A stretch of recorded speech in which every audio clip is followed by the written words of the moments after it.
Let's talk Women Talk. Hi, I'm Sharmilah, founder of Big is Gorgeous, and I live with diabetes.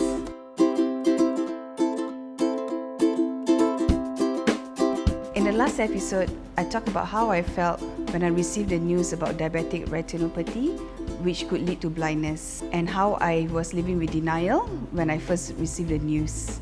In this episode, I will talk about how I deal with the acceptance and coming to terms with it. When I first visited the eye specialist, which I was scheduled for my eye laser, this eye laser was supposed to help to burn all the nerves that were behind my eyes that were bleeding because my sugar were too high. That 20 minutes of 10 minutes on each eye literally made me cry during the procedure because it was so painful. And I was telling to myself that there must be something that I can do to save myself. After the 20 minutes of the laser, my eyes will go in total darkness. That 20 minutes of dealing with the blindness and the darkness after the laser, that's when I really sat down and think to myself that I'm not going to go through this for the rest of my life. So I am going to put aside my ego, and I need to call the people who are an expert in this, who has been telling me that they can help me, and I'm going to apologize to them, and I'm going to admit to them that I need them to hold my hand and walk this journey and fight with me. Initially, I was giving a lot of excuses. I can take all the time I want to be in denial, but do my eyes have the time to wait for me to continue being in denial? So I realized that I'm like a ticking bomb. I just cannot waste any single minute anymore. So I've decided that, all this negative energy that I have, I decided to turn it into a positive feeling instead. Life is worth living and worth fighting for. When I first got my diagnosis on diabetic retinopathy, the first thing that saddened me was I can't do belly dancing anymore. I figured out a way, and the best way is to do an isolation movement while I'm sitting down.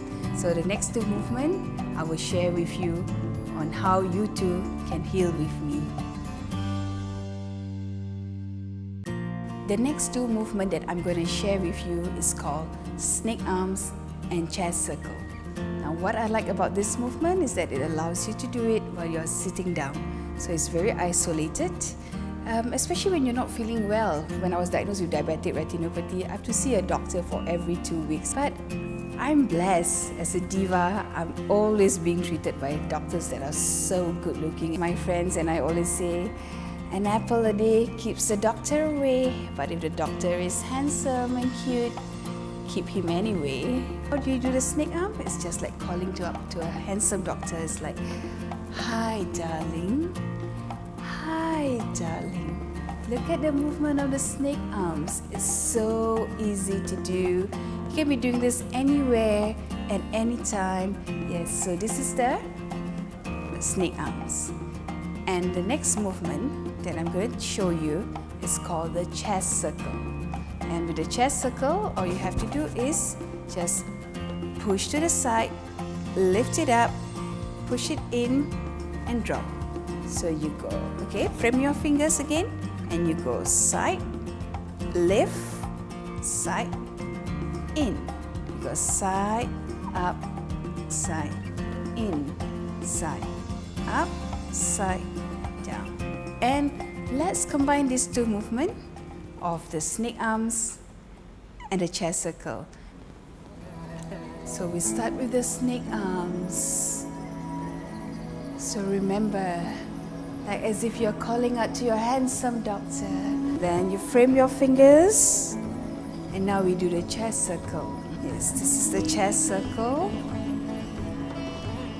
And change it again into snake arms. Remember to smile and let your soul fill in with the music.